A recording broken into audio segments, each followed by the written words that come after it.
In some cases, when you're pulling the fiddlestick, or any rappel rope actually, you might sometimes be worried about the rope pulling over like a really sharp edge or something and the knot catching. Well, when you're pulling a standard rappel rope, two ropes tied together, an EDK is a really good knot for that because of the rolling aspect.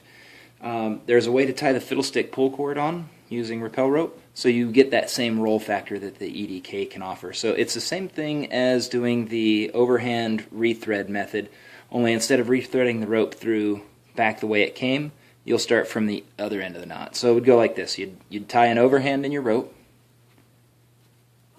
you'll throw the fiddlestick on there, and then for the standard rethread method, you would just thread the rope back through this way and follow the knot around and make an overhand, which would have you ending with the tail, two tails running this way and the loop up that way.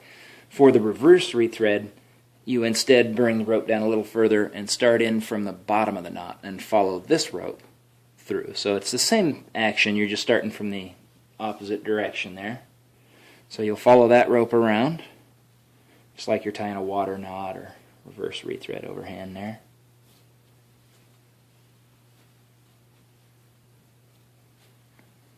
And when you get that all cinched up, what you've got is a loop on your fiddlestick still. It's still an overhand knot. But what you have instead is one tail coming to the bottom. The actual tail of the rope is pointed up toward the fiddlestick coming out of the knot. And then you have the two strands. So you have three strands going up, one strand coming down. What that helps with is just like an EDK. It's got one portion of the knot that'll roll over edges. So as you go over an edge, the knot will want to roll and flip to that side, just like an EDK does. It won't go over this way, it'll roll itself right on over a smooth edge there.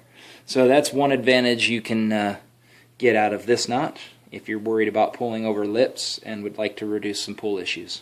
You can use the reverse rethread follow through there.